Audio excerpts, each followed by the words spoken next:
What is up, everybody? It's Dr. Vibe here, host and producer of the award-winning The Dr. Vibe Show. I have hosted and produced over 2,000 epic conversations over the last 10 years. And what makes our conversations epic? We don't do interviews. We do conversations.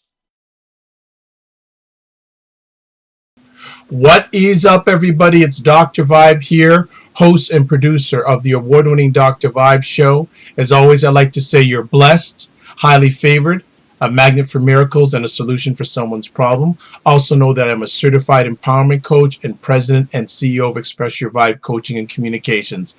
And we just keep on rolling out new friends. And this is a new global friend. Global friend tonight. We have Lia Miller, aka Lia the World Traveler. She is a wife, mother, professional diplomat, award-winning blogger, children's book author, social inclusion and diversity advocate, do-it-yourself loc'd naturalista, avid reader, foodie. So I was hoping that she was sporting the locks when we go on live. A foodie, movie buff, sports and exercise enthusiast, passionate about the arts, news junkie, and a world traveler. And yeah, she has kids too, believe it or not. And I don't know if she sleeps. We're going to find that out, though. But we're very blessed and highly favored to have Lisa on tonight from La Paz, Bolivia.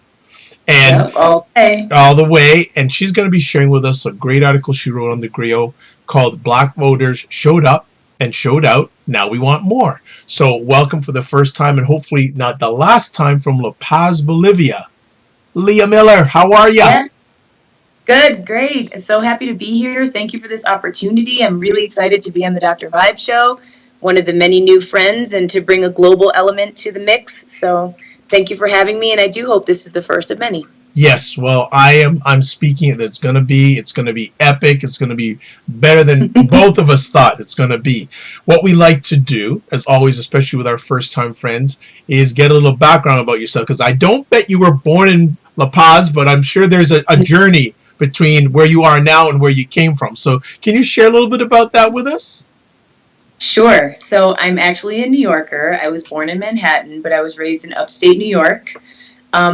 It's a long story how I got to be overseas, but I'll give you the condensed version. I've always had a traveling bug, and I've always had an interest in all things international, traveling, and things sort of beyond my immediate environment. And thankfully, I come from a family that also has the traveling bug, so it just sort of, I guess it's genetic in my case. But my grandparents traveled for many years. My grandfather was a contractor for USAID. So while my mother and my aunts and uncle were growing up, they lived in different countries overseas. So it was always very natural for us. And when my grandfather left from USAID, he and my grandmother opened a travel agency of their own, and they started booking group travel, individual travel agency every day after school, and sort of helping, with their clients and talking to them about their trips and asking a ton of questions. And, I've always been an inquisitive person. So even as a young girl, I always wanted to know more about the world and what else was out there. And because my grandparents really had a personal touch with many of their clients would bring back toys and dolls and books and games for me and my cousins. So we always sort of had international things in our environment, and just sort of led to me always wanting to travel, even just within the United States and to Canada, but also well beyond places that I could drive to, but places I had to fly to. And through a series of different events, college, scholarships, fellowships, I found my way to the State Department, where I am currently working as a diplomat, a foreign service officer, which is what led me to Bolivia. I'm here for work. Okay, so basically at a young age, you knew that life wasn't just going to be based in America. Yes. I always knew that, because, America will always be home. I'm American 100% through and through, but I just knew that there was more than the United States, and I wanted to see it and experience it for myself. Nice. And what was your parents' reaction seeing that you wanted to travel overseas? They were all for it, because it gave them an excuse to continue traveling. So, even though my parents had traveled a lot as youngsters themselves, my father was in the armed forces for a while, so he did some traveling, as a member of the Air Force. I gave them another opportunity to kind of renew their own passion for travel. So, of course, as parents, they don't want their kids far away. They worry and they can't be there for you immediately if something were to happen. But I think my parents understand why I have the bug, because they're the ones that helped instill it. And so I give them an excuse to travel travel. My father's already visited once here in Bolivia. He's coming again next month. My mom has visited me, my sisters, and my family has visited us at every country we've ever lived in. So it's really nice because I kind of give them an opportunity to break the norm, break the routine, and get out there and see things and do things differently. Wonderful. A conversation piece just rolled in my head. You are happily married. Was it easy getting married with the thought of wanting to be overseas? That is a great question. Thank you. I wanted to make sure I worded it correctly. You did. And it's an area where I'm always talking to my mentees about, because many of them are young women, young men at the beginnings of their careers. And of course, the life side is just as important as the career side, because one, you can't separate it from the other. And I was fortunate because my husband is in a profession that is very portable, and he's born and raised Brooklynite, diehard, world of BK. That's my husband. But I think we kind of like primed the pump, because when we were first dating, I was also still living overseas, so I was constantly going back and forth. And he came to visit me when I lived in Spain, when I lived in Chile, and he got a little taste of life overseas. And I think for him, that was all he needed to see and experience, and he was open to the possibility of making a life elsewhere, not just in Planet Brooklyn. So, he kind of adopted the lifestyle really early on, and he's just as much a traveler as I am. And I'm really grateful, because I don't think our marriage would be a happy one, or that we could even have been together if I was with someone who wants to travel. Yeah, I think that with your background you shared with us, if the other half doesn't want to travel, it ain't gonna work. Absolutely ain't gonna work. So with this traveling in your life, how do you miss home? How much do you miss home? Because you travel so much. Is home a big thing in your life now? Are you happy where you're at? It's a good question too. I think it just depends on what's going on in my life and what's going on back at home. I do miss home because, like I said, I'm from New York. I'm from the United States. That's home for me. But I've discovered, because I do travel so much, that home is wherever I am. It's wherever my family is. We make Bolivia home. In this case, before Bolivia, we were living in Tunisia. We were there during Arab Spring, and we made Tunisia our home. Wow. In my heart, whenever I come home, it's when I go to my parents. So wherever my parents are, that's my home. But that's me sort of hearkening back to being a child. But now that I'm a mother of my own children and married, home is wherever we are. But I think being overseas makes me love and appreciate the United States more, because I'm not there all the time, and I don't take for granted certain things that when you're there all the time, you kind of lose sight of. But it also allows me to be more critical of the United States, because it gives me a little more of a third-party perspective, so to speak, because I'm hearing what people outside the United States have to say about the things that are happening in the United States. And for instance, when things like Ferguson, police brutality, black men being murdered at the hands of police, when those things are happening, I really miss being at home, because I feel like I'm not in a position to be involved. I'm not in a position to be active or to support the movement that's seeking justice or seeking equal treatment under the law. And that's really hard for me, especially as a mother raising a little black boy. I want to feel like I'm doing my part to make things better, or at a minimum make them equal for him when he's a grown man, and he may choose to stay in the United States or stay, in Canada, or stay in one place and not be a traveler like his mom. So for me, it makes it a little challenging when things are happening and I feel like I can't be involved, which is what led me to writing, because that's how I lend my voice to things that are happening. Well, and you're reading my mind and my heart here. I was going to ask, how did the writing journey begin for you? How did your writing journey begin? My writing journey began a long time ago, because I've always been kind of an artsy person, involved in music. I sing, I've acted, and I like to write songs and poetry. So I've been doing those things since I was a small person, a young child. But in terms of like writing for, articles for the Huffington Post or the Griot or other, online publications, that really just happened in the last year or so. I think I finally just got tired of the status quo in the United States, and I felt like else, so why don't I just throw it into the mix and see what happens? And so I started writing about, socio-political and contemporary issues that were happening in the African American community and the African diaspora, but also just talking about being a mom and a wife living and working overseas, and what does that look like, and how do you instill values in your child that is harder to do when you're overseas. Like, for instance, how can I ensure that my children understand their own blackness and they have a sense of self and their own self-identity when I'm not in a community that reflects what they look like? There are really no other black families here in my job except for one other family, and their child is a baby. So it's really difficult for me to have other role models and representatives that my children can see so they can recognize themselves. And so I write a lot about that because it's an area that I struggle with as a parent, living overseas in an environment where there aren't that many people in the African diaspora here. But that's sort of what led me to writing. It's my way of in touch with my own creativity and my own, giving me a different outlet and a way to use my voice that's different from my... Okay. I know that social justice is part of your core. How did that become part of your core? Were your parents social justice advocates, or was that something that you picked up on your own? Something that I picked up on my own. My background is a bit interesting in the sense that I'm biracial. My mother's actually Caucasian American. She's white. And my biological father, which is where I get my blackness from, is not even American. He's actually from South America. So for me, I grew up in pretty much a predominantly white neighborhood, a predominantly white, school, family. So they did their best to protect me and to help me understand who I was on my terms. And they exposed me to, diverse friends, diverse cultures, and all kinds of things. And as I said, national, so they understand social inclusion and diversity at its core, but they can never truly understand my experience or the experience that I have as a black woman. So even though I'm biracial, I consider myself black. Society sees me as black. They treat me as a black woman, and I consider myself black. To educate myself, because there's certain things that my family just can't teach me, is I decided to study African American studies as one of my majors in college.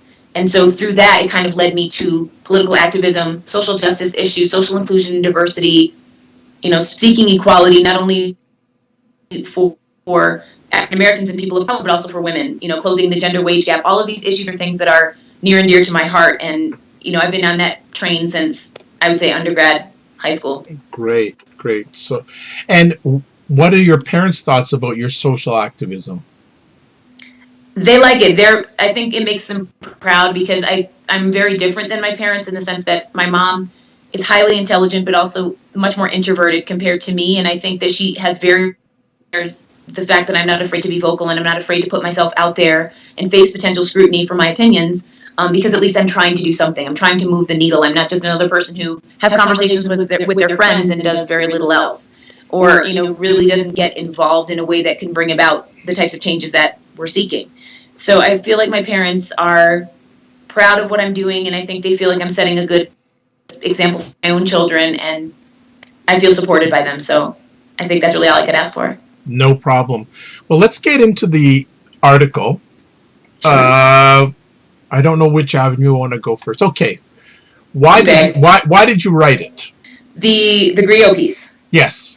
I wrote it because what we saw happening in that Senate race was nothing short of amazing. But on the other hand, I kind of feel like I'm not surprised at all, because the black electorate and black women in particular have always shown up in force. We always show up in droves when it comes to issues that really matter, when it comes to making sure that the people that are people who we actually have our best interests at heart. Now, unfortunately, that doesn't always end up being the case, but we're not going to allow somebody who we know clearly has no interest in our agenda at all to come into power and just maintain the status quo. At a minimum, we're always going to vote on the side of optimism and vote on the side of the person who, in my opinion, I felt like this was a big deal. This Senate race was being touted in a way that many other races were not, especially given some of the allegations against the Republican candidate and the fact that the president came out in favor of that candidate, raised the elevation and profile of this particular Senate race to a much higher level than many others.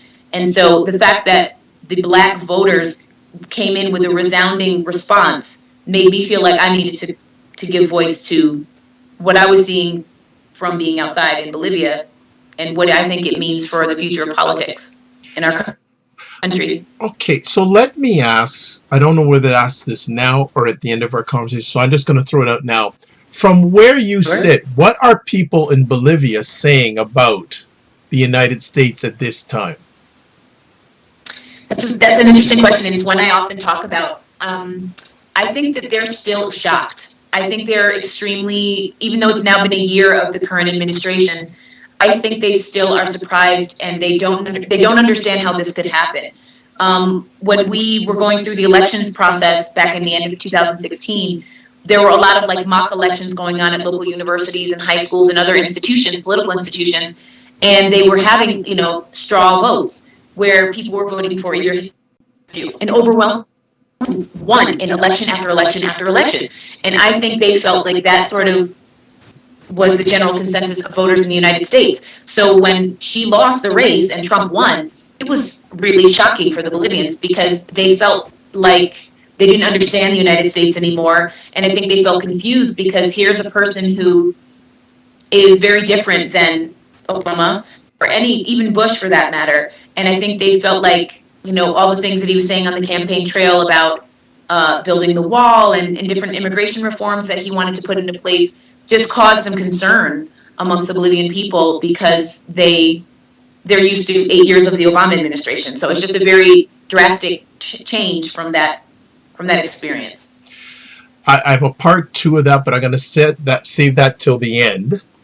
Sure. But thanks for the setup there. So what you do in this great article is you go through different areas where Black America, the challenge and the solution. Mm-hmm. So what are the concerns right now when it comes to Black America, when it comes to housing?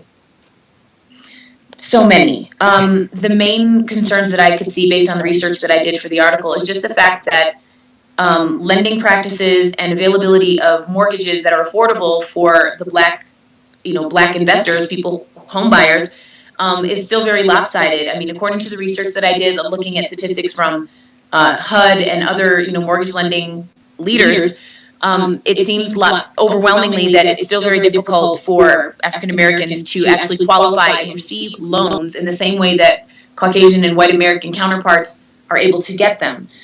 If we get them, sometimes the interest rates or some of the other hidden costs are much higher than they would be for a white family with literally the same profile. You could submit 2 applications, one of a Black family, one of a white family, with really the same amount of income, the same renter history, the same assets. And if you did it in person, 9 times out of 10, the 2 packages that are going to come out on the other side of the negotiation are very different. The only factor that would be different is the race of the applicant. And so I think for Black Americans who want to be home buyers, and I'm not talking about, upper class African Americans, I'm talking about blue collar, middle class people who want to live the American dream, which includes the house with the white picket fence.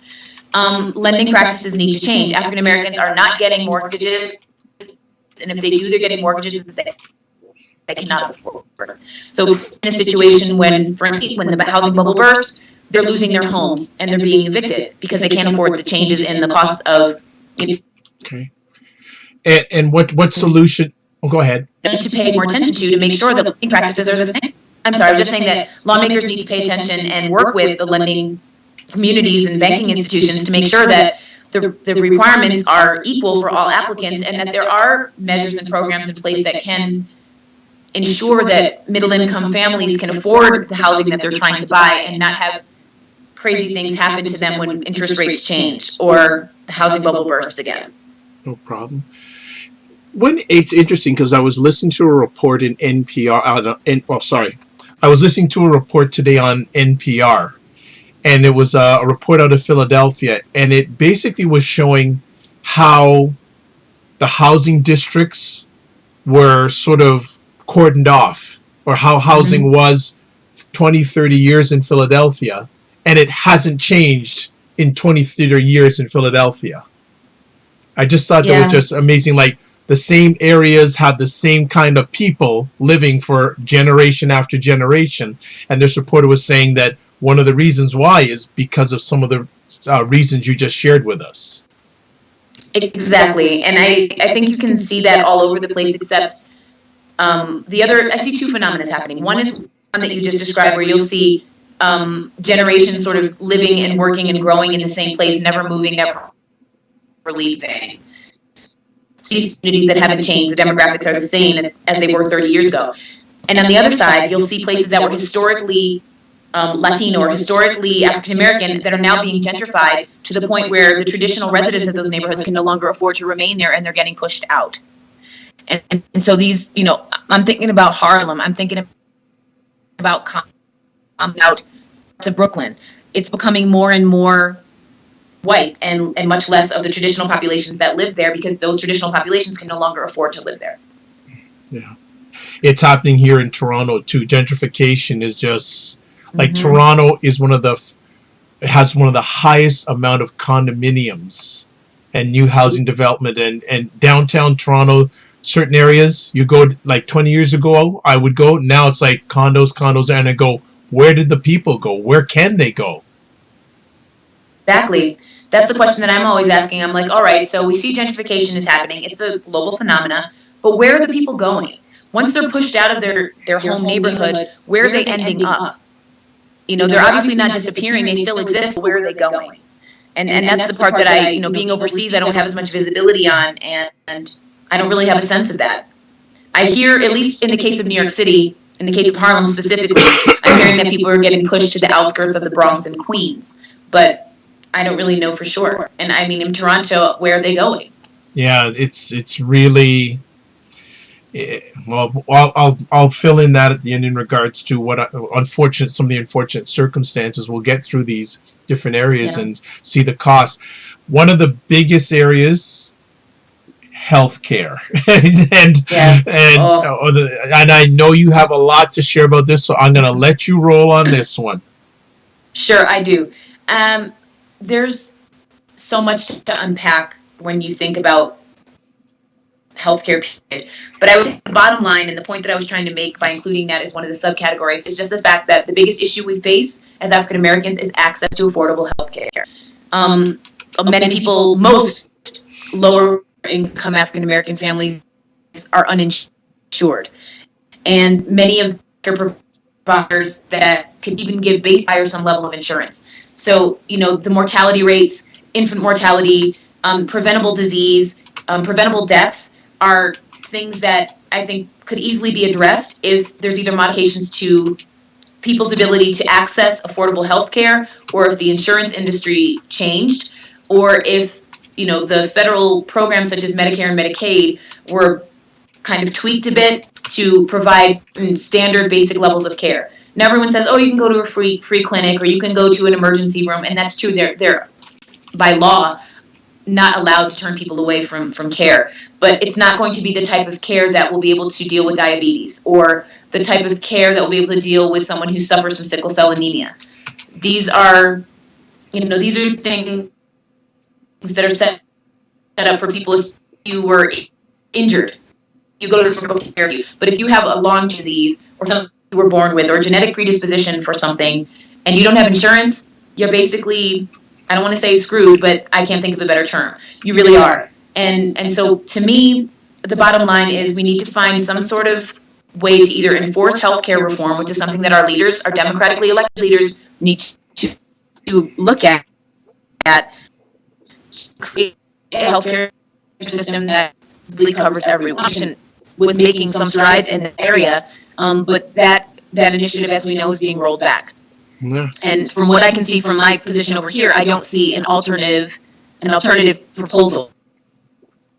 Well, then to show what, so it's basically status quo. It's business as usual. So people are without health care. Are you definitely concerned about this latest budget or the tax reform that has been passed? But it seems there's a growing consensus saying that the Republicans, in order to pay for these tax cuts, are now looking to reduce things like Medicare health care. I only heard part of the question. Okay, I'll come back. No, I'll saying it is concerned. I can okay, you can repeat. I can repeat. Then, from what you just shared with us, you must be very concerned about the growing concern that the Republicans in America who voted through a tax cut are now many of them are saying we've got to find a way to pay for this, and some of them are saying we've got to reduce entitlements such as health care. Yes, I mean, politics aside, it is concerning just because, even as things stand, there are many people, millions of people that are uninsured or underinsured. And if the initiative on the table is to further roll that back, healthcare, they're going to suddenly slide into the category of people who are underinsured or uninsured. So I think it's only going to exacerbate the problem that we already have. I'm not saying that reform isn't a good idea. It is a good idea if it means that more people are covered and more people can get access to health care. If the reforms seem to be moving in that direction, then I would be all for it. But from what it sounds like they're proposing, it's going to continue with making even less people have access to health care and the people who need it the most. So, I'm optimistic. We'll see how it goes. I hope that some of those issues will be considered when they make the final decision, but it is concerning. Great. Well, I just want to shout out Dr. Tachi, one of our great supporters, a lady who hosts a great show every week called Mediascope, the best online show that I go to when it comes to media, tech, and pop culture. And she says gentrification is so real. She's right. She ain't never lied. Gentrification is super real. Like, I don't even recognize some of the neighborhoods when I come back to the States, places where even a decade ago, it was nothing but, Black and Latino faces, Asian faces, people of color, or at a minimum, a very diverse mixed neighborhood. Now I go to certain neighborhoods and it's predominantly white. And I don't have a problem with that, but it just makes me go back to the thing we were discussing earlier as, well, where are those other faces going? Where are those people now living? Some of the most interesting things about living in a major city is the diversity. So if we push people out, it isn't diverse anymore, and where are they going? I just can't wrap my mind around that. Just out of curiosity, what is healthcare like where you live? Well, it isn't the greatest here either. I think healthcare in general is not only a problem that the United States faces, it's a global problem. Here they do have a system that, if you're in need of basic healthcare, you can go to any clinic. But the problem here is that many of these facilities are under-resourced and understaffed. So, the doctors are, working to the brink, nurses are working to the brink, and they just don't have the resources they need to provide adequate care to the demand, to meet the demand that's there. They have very high-tech hospitals. They also have very low-tech ones. So it's very stratified based on someone's economic means. So if you have the money, it's like you pay to play. If you have the money, you can afford to go to the best clinic that has the highly trained doctors and has all the special equipment that can provide what you need. But if you're among the poorest of the poor, it's similar to what I just described in the United States. You really don't have access to the type of health care that you would need to overcome. So you see, people in the lowest socioeconomic classes here dying of diseases or, dying at very early ages because they have a very hard life coupled with the altitude, at least in the Andean region, and they don't have the access to the healthcare that they need. So it is upsetting, and that's why I say there has to be some larger systemic infrastructural solution that ensures a basic minimum standard of healthcare for those that are underinsured or non-insured at all. And it's the same thing here as it is in the United States. And unfortunately, it seems to be the most vulnerable and the most marginalized populations that suffer the most. Well, it's interesting. A quote that I always hear is, you can judge how well a country is doing by how it treats its poor. Exactly. All right. Exactly. And unfortunately, I've traveled enough in this world to know that it's not exclusive to Bolivia. It's not exclusive to the United States. It's something that I see pretty much globally. And I really don't have the answers as to how to change it. I only know what I think would be the right solution, but it's clearly more complicated than that because no one seems to have found a solution that really works. I look to Western Europe sort of as a model of potential what could work, where they have universal health care. So no matter your socioeconomic status, no matter your economic means, you have access to health care for genetic disorders, for things like these, for cancer. Even if you have no money, you could be homeless and you could still go and get health care and be given the same level of treatment as someone who has all the economic means in the world. To me, I think that's the ideal, and that's what I hope that Bolivia, the United States, and other countries can get to sooner rather than later. Okay. You also have concerns about wage gap employment. And before you make these comments, it's interesting. Oh, yes. The most recent employment report showed that unemployment in Black America is at the lowest level in a number of years. And the president of that country certainly jumped on and said, "Well, look how great things are for Black America." But you tend to differ. Yeah, I do feel like things are better now than they have been, obviously, compared to years in the past when clearly discriminatory employment practices happening. I think now more and more Americans, more Black Americans are educated. They have access to college. They have access to opportunity. You know, the internet has been a great playing field. I know that, you know, in private sector, in really all sectors of the employment working world, there still remains gender gaps based, you know, employment wage gaps based on gender and race. So even though people are doing better now than they were before, it doesn't mean that we're still doing what we couldn't do better. So maybe now we're making 62 cents per, you know, dollar for every dollar that a white male makes, whereas before it was 50 cents. So yay, good for us, we're making 12 more cents, but we still have to make 40 more cents to catch up. So, you know, I'm not happy with the little crumbs of progress. I want my same slice of the pie just like everybody else. So my feeling is there's a lot more work to be done. I feel like this whole Me Too movement and the movement of everyone talking about gender equality, not only in Hollywood, but in every sector, private sector, you know, the healthcare sector, higher education, academic institutions, even in the government, military. I think this is like a watershed moment for women and sort of getting our comeuppance, and that includes women of color. So I'm hoping that, you know, this isn't going to just sort of peak and then disappear. I hope that this is an ongoing conversation, an ongoing dialogue that will lead to real and tangible changes. And that employment practices will have to become more transparent.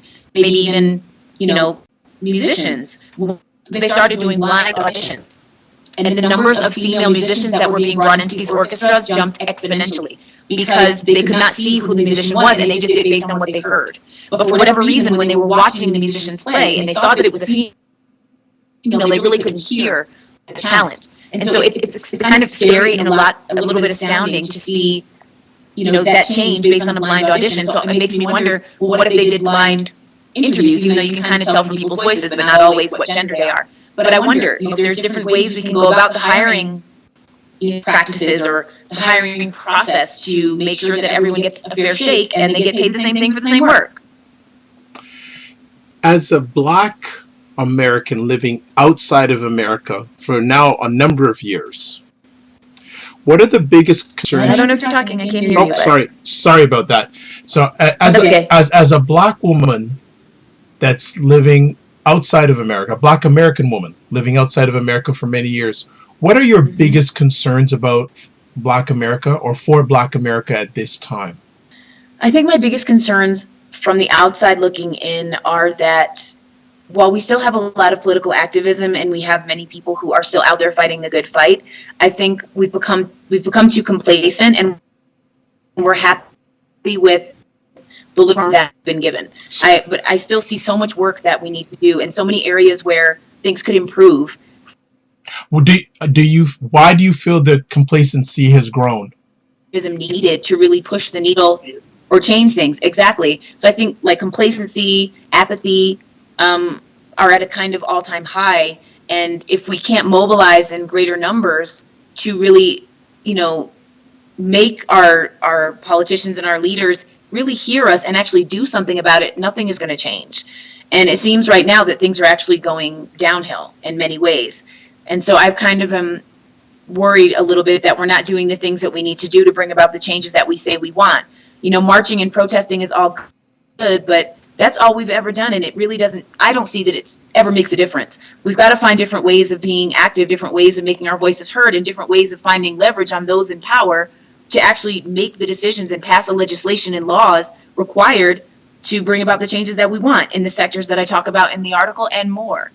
And I think that's the thing that is concerning me most, because we certainly have the talent, we have the passion, we have the drive, we have the education, we've got the ability, we've got the numbers, but they're not, I just don't see it. Like being a Facebook advocate, you ain't doing nothing. You know, I see a lot of people commenting, posting videos, sharing memes, making jokes, and that's all well and good, but I see that as entertainment. I don't see that as activism. So well put. my concern is that we just aren't doing the things we need to do to bring about the changes we say we want as a community. Do you think it's apathy, or do you think we've given have a number of Black people given up, or are they not equipped to know how to take the fight to a new level? I feel like it's a little bit of all of the above. Because I mean, we only have to look like one generation prior to ours to see, women not being given opportunities to manage, Black people being relegated to subservient and support roles. And now you look at today's generation, we have Black CEOs, Black presidents of colleges, NFL team owners. So we're definitely making it here and there. But I think what happens is one or two will make it, and then we feel like, oh, it's fine. We broke into that. We bothered some of these other existing issues that remain. And so I just feel like it's a little bit of all of it. I do think that we are equipped for bringing about certain change, but I do still feel like there are segments of the Black population that need more preparation, more opportunity to be able to be in a position to sort of own their own, and find other ways of fighting for the changes that they want. I do think a lot of people are complacent because, maybe this generation was the first generation to go to college. And so because the last generation didn't go to college, they see that success as enough. And in some cases it is. But I feel like now it's incumbent upon that person who did go to college to make things better for the generation that follows them. So I feel like each generation needs to do something that leaves the next generation in a better place. And so my fear is that that's not happening enough. Interesting conversation piece. Are you happy you're not living in America right now? Yes. Wow. I am. For many reasons, some of which I really can't. No, it's understood. Understood. Because of my. Yeah. I understand. But the main reason there are many reasons. Like the main reason, even before the elections, before all of the changes, all the things that were happening with police brutality and the murder of innocent people of color at the hands of police, unwarranted traffic stops, unfair, justice, sentencing for similar crimes. You have one white person in jail for only a couple of months for a crime, and then you have a Black person in jail for 10 years for the same crime. Just issues like that made me feel like, I need a break. I need to be away from it. It was getting to be too much. And like I said, I'm raising a little Black boy and a little Black girl, and I worry about them every day. What kind of a world are we leaving them? What kind of place will the United States be a decade from now when my son enters young adulthood? And so for me, I kind of wanted to be in a place where I didn't really have to think about those issues every day. So even though I stick out here, overseas as a Black woman, because I don't see many people who look like me, I don't deal with the same issues here that I would be dealing with if I were back there, because I consider myself to be an activist, because I consider myself to be a social justice proponent. I do get immersed in these issues, and it can weigh on you at times. So right now, in terms of like self-care, self-maintenance, a little break, a little breather has been really therapeutic and wonderful for me. And so now I feel like when I come back, I'll be renewed, recharged, and restored, and in a position to do more again. The title of your article is Black Voters Showed Up and Showed Out. Now we want more. I want to ask you, from where you sit, do you see the desire of Black America? Are they showing the actions like they want more? Because they're there at the ballot box for that election, but are you seeing things or seeing or reading things on, what's the word, on the battleground, that they're showing movement on the background that they want more? It's a good question, and it's really hard to say because my visibility is, I feel like I kind of have like the bird's eye view. Right. They definitely showed up at the ballot box. Whether that translates to after action, to kind of, now we brought you to power, so now we're going to have to hold you accountable, I guess that remains to be seen. I do feel like there's a movement right now to make sure that there's going to be a diverse Senate staff, working for, now the candidate who was elected. And I do think there's a general push to make sure that all Senate staffs reflect their constituencies. So that means more people of color, more females. So I'm hoping that continues. But again, I think it's segmented. I don't think there's like the whole Black community has come together and said, well, we want this, and so we're going to make that happen. That's not happening. And I don't know that will ever happen again, because I think the way in which we organized in the civil rights era is not necessarily what will work today. I think the solidarity coming together, using Black churches, using Black organizations, these SNCC organizations as a way to mobilize and bring different sectors of the Black community together still could work in this day and age. But, you know, we're 50 years into the future. And so I feel like traditional methods will work, but we need to also work with the methods that we have at our hands today. So that's naming and shaming, that's using social media, that's, you know, educating people, raising awareness, all of those things. I feel like we need to use every tool in our arsenal to really bring about the changes that we want to see. Excellent, good stuff. I'd like to thank everyone who's watching this live. We have a number of people watching live, and only one person is making comments. That's Dr. Tachi. But Dr. Tachi is said it's very interesting. Social justice can wear on your spirit. Yes, exactly. Which is why I was saying being here has been a chance for me to renew my spirit, so that I can get back in the fight at 100%. And she's right. It is wearing, because, you know, you're desperately fighting for change that you feel you deserve, and you do, but you don't necessarily have the advocacy or the wherewithal to actually bring about the changes that you want to see. At a minimum, the best thing you can do is work for those changes, but it doesn't guarantee that it's going to happen. And that's the part where the resilience and the persistence really counts. As a Black woman living outside of America, do you feel the immediate future of Black America is in the hands of Black women? That's a good question too. I do feel like Black women are on the rise. I mean, Black women have always, that's never been a secret. I just think Black women have never been given the opportunity to fully demonstrate what we can do. Everybody in the Black community already knows the power of a Black woman, and now the knowledge of what a Black woman can do and who she is becoming known to everyone. And I feel like that's not going to change. That ball is just going to keep on rolling, and it's going to snowball and get bigger and bigger and bigger, and I'm all for it. I'm here for that.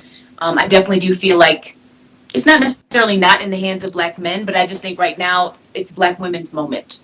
And so I think that we need to ride that as far as it'll take us, and if it lifts up the whole African American community, then great. Fantastic. Then if you feel that way, what sort of suggestions or what things would you like to see Black women in America do to take it to that next level, to rise the community? I would love to see more Black women getting into political work, becoming elected leaders and taking on those positions themselves, instead of voting people into power who may or may not ultimately do the things that we want or need them to do. We know what we need and we know what we can do, and I think we need to run for office ourselves and represent our own communities, because we have the best understanding, an intimate connection with our community. We know what we need, we know when we need it, we know how we need it, and then we'll be in a position to actually do it. I would be remiss if I didn't ask this, since it happened on Sunday night. What were your thoughts about Oprah's speech? And do you think she should run? I loved her speech, of course. Her speech was amazing. I loved everything she had. Auntie Oprah is, there's nothing that I can't say that I would be mad at it, because I mean, we see now that our current president is someone who hasn't been a political person in the past, so that's not necessarily something that precludes one from running for office. Even Ronald Reagan was an actor for over 30 years before he went into politics. So I think if she had the right team of people around her and the right preparation, if it was her desire to run for president, I don't see why, that would be, the fact that she has no formal political background should preclude her from that opportunity. I do feel like personally, as someone who's worked for the government, it would be useful to have someone in power who has had previous governmental experience on any level. Doesn't have to be federal, could be state or local. But I feel like there are certain things that if you have the right team of people around you, you can overcome that lack of experience. How much faith do you have in the political system of America to advance Black America? Frankly, I mean, given what we've seen happening in the last few years, my faith is at a low point, because, I think we saw a lot of strides, a lot of things happening around the civil rights movement, equal employment, equal opportunities for women coming into universities and being able to play in sports teams. With Title IX, you see more and more sports being added to the Olympics that allow women and people of color access to those things. But in ways that matter, I really don't feel like a lot of progress really since the civil rights era. And I really don't know why that's the case. I think, like I said before, it's a general sense of apathy, it's a general sense of complacency, like, we've given you this, so that should be enough. Now we're all in the same, the playing field is now level. That's just not the case. And I do feel like, I don't know if this government, any more than any other prior government, is in a better or worse position to bring about those changes. But, based on the last several years, my faith is really not that high. I don't feel confident that all of a sudden the Black community will suddenly be taken care of, because we saw even under the Obama administration that many issues went to the Black community and all communities of color were never really fully addressed, or they were never able to kind of move things in a way, legislatively or through resources, to really bring about the types of changes we need to see for systemic and generational change. So, I'm optimistic, so I try to remain positive as much as possible that, with the right people in power at all levels of government, then eventually those changes can take place, which is why I'm encouraging Black women, people in general, people of color, to run for political office. But until we start having more diverse representation in government at all levels, I really don't think change is going to happen rapidly. So I know it's negative, but no. It's you're being honest with our audience, and appreciate that. And people are consistently watching, so they're listening to what you're saying and appreciating what you're sharing with us. How much do you feel Black America's future will be decided on self-empowerment instead of relying on the system?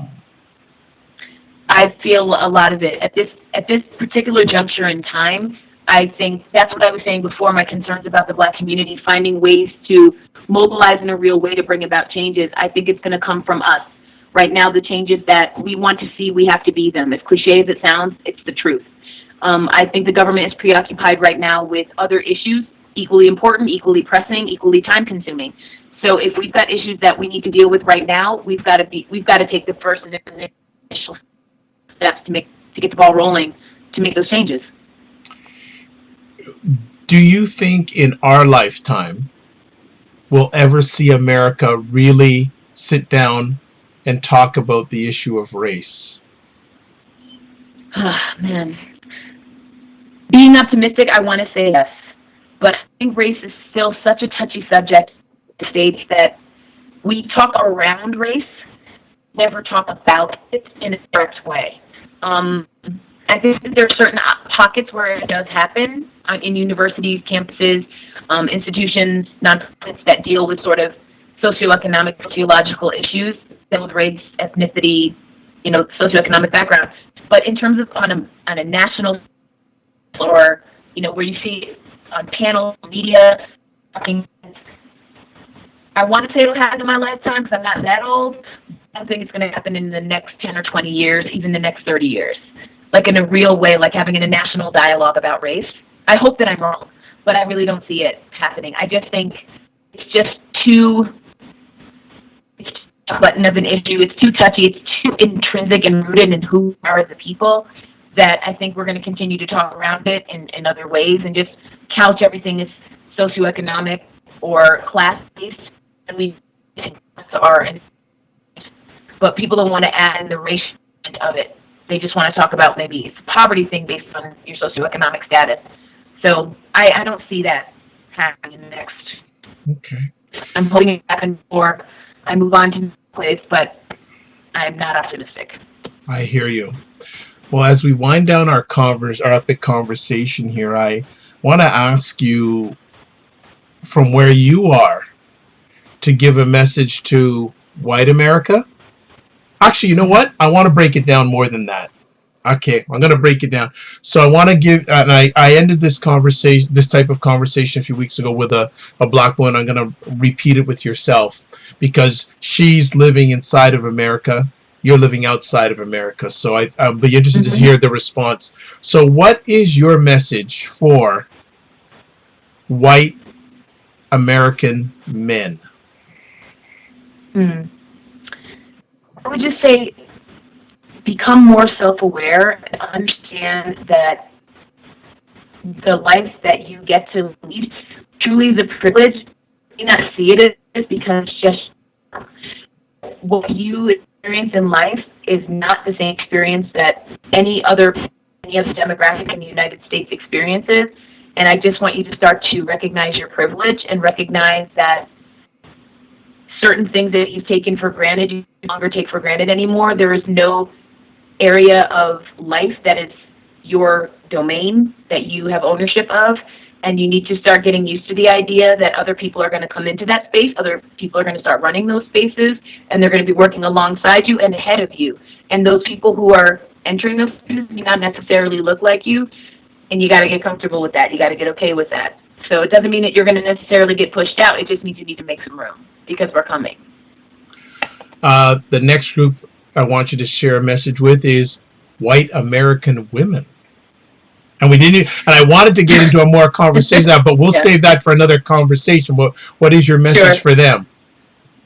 I feel like white women need to step back and do some introspection and some self-reflection, because I have to say the Alabama Senate race, the last election, the last presidential election, I was astounded and shocked and surprised by the voting statistics for the white female demographic. And frankly, really, I'm still not over it. Like, I don't understand what's going on.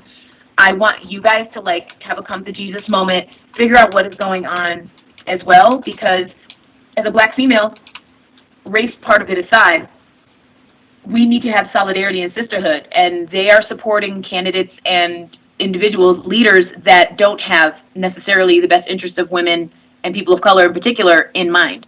So I feel like you are hindering your own progress by not throwing your support behind certain leaders and not, supporting certain policies, or even rolling the clock back on certain things. Like, a lot of women are coming out against Planned Parenthood and things like that, which I just do not understand. And so I feel like white women, please check yourselves, figure out where you stand and what's going on and why you are doing things and voting against your own self-interest. Okay. What's your message for black American men? Oh, and before you answer that, Dr. Tachi says, yes, white women need some serious reflection.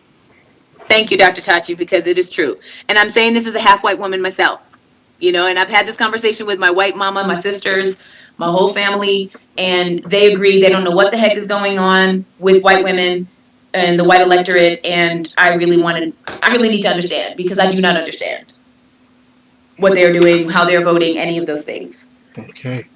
Now to black American men. Black American men. Gosh, there's so many things I want to say to you. But I would say the main thing is just keep trying to elevate, keep rising, keep trying to lead, be fathers to your children, pursue the dreams that you have always wanted to pursue. There's nothing holding you back. America needs to start seeing you in other stages, in other places of the workforce, not just as musicians, athletes, leaders in those senses, because we're going to always lead in athletics, but we want to see more of you as teachers. We want to see you as doctors. We want to see you as policemen. We need to police ourselves. If we want to start changing the mentalities in police departments, maybe we should start there. But we need to see you. We need you. We need you to be the centers of our family. We need you to be prominent in our communities. Please don't step back, step forward. I like that. Don't step back, step forward. That's powerful. And finally, we leave the queens to last, black American women. Yes, my sisters. All I can say is keep doing it. Keep rising, keep shining, keep leading, keep showing them who we are, keep showing them what we can do. This is our moment, so we need to grab it. Take advantage of every opportunity and just let them know that it's our time and we are a force to be reckoned with, not just when it comes to going to the polls to cast our ballots, but at any time. All right. And about any issue. Well, there it is.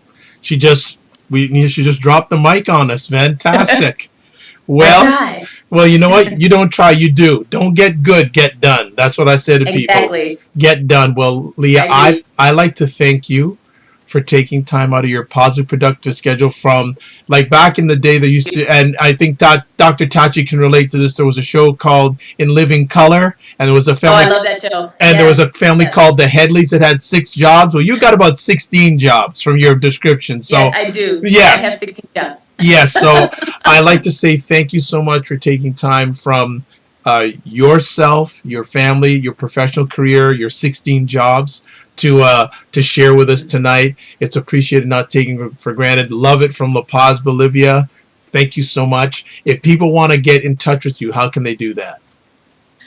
Several ways. You can find me on Facebook under Lia World Traveler. You can go to my blog. It's also liaworldtraveler.com. I'm on Instagram as Lia World Traveler, and I'm on Twitter as Lia World Travels. So Lia World Travels. That's the only different handle that I have, but it all leads to me. And all of those platforms have emails. I would love to be in touch with any of you who want to continue the dialogue or have questions for me or anything. So I appreciate everyone listening, tuning in. Dr. Tachi, thank you for chiming in. I appreciate your commentary. And I really hope to talk some more about any other subject at any other time. Well, yes, well, we appreciated that. And as I told Leah as we were leading up to our epic conversation tonight, the mic is open. I think this is the first time she's been on a conversation like this, and I think she rocked and she rocked the house. So I am expecting her to be back because and would like to have her back as much as possible. And Dr. Tachi says thank you very much for your kind words. If you want to get in touch and if you want her contact information, please, it'll be listed on the replay, the post, the replay of this epic conversation. I am Dr. Vibe. I am host and producer of the award-winning Dr. Vibe show. If you want to watch replays of my YouTube conversations, you're at the right place. If you want to listen to audio replays of my epic conversations, you go to my website, the drvibeshow.com. You can also go to Apple Podcasts, iHeartRadio, TuneIn Radio, Stitcher Radio, Google Play Music Store, and TuneIn Radio. Also, I have selected audio replays at thegoodmenproject.com and also at wjmsradio.com out of New York. Please note I'm also a certified empowerment coach. If you'd like to set up an complimentary empowerment coaching session with me, please touch base with me at Twitter at drvibeshow, email address dr.vibe at the drvibeshow.com. Also, you can go to my website, click on the top, contact Dr. Vibe. We can make arrangements there. I'm also a brand ambassador for the only online magazine dedicated to African Americans in food, wine, and travel. That's called Cuisine Noir Magazine. The website address is cuisinenoirmag.com. I'm also provide a service called Getting Media Coverage. So if you're a business or entrepreneur and you want to get your business or service promoted to the media, please touch base with me, because what I do is I help elevate your business by getting media coverage and media promotion. Finally, if you want to know something new is happening, we're broadcasting this live now on Friday mornings at 7:25 Eastern Time. You can hear Dr. Vibe live on WURD out of Philadelphia, Pennsylvania's only live station that is owned by blacks, that they broadcast AM, FM, and online. And I'm on every Friday morning as part of a segment called The Week That Was, with myself and also Christopher Flood, the drummer Norris, who hosts their 7 to 10 a.m. programming Monday to Friday. And what we do is recap stories in the news. And I'm sure one of the stories we'll be talking about tomorrow morning is H&M, and also another one, Oprah. We wouldn't even get to H&M, so we're going to cover those another day. Yes, we're going to cover those tomorrow morning. So please check it out. And probably starting at next month, I'll be on another day of the week. So I'll be on twice, broadcasting digitally out of Philadelphia. So 3 last things I'd like to say. Remember, Dr. Tachi says, "Oh Lord." So I always like to say, first of all, live your life as a dream. If you can dream it, you can make it. Also, sometimes you have to get smaller to get stronger. And finally, God bless, peace be well, keep the faith. Thank you so much, Dr. Tachi, and everyone for watching live. Thanks everyone else for watching on the replay. And as we say in Jamaica, walk good. Good night.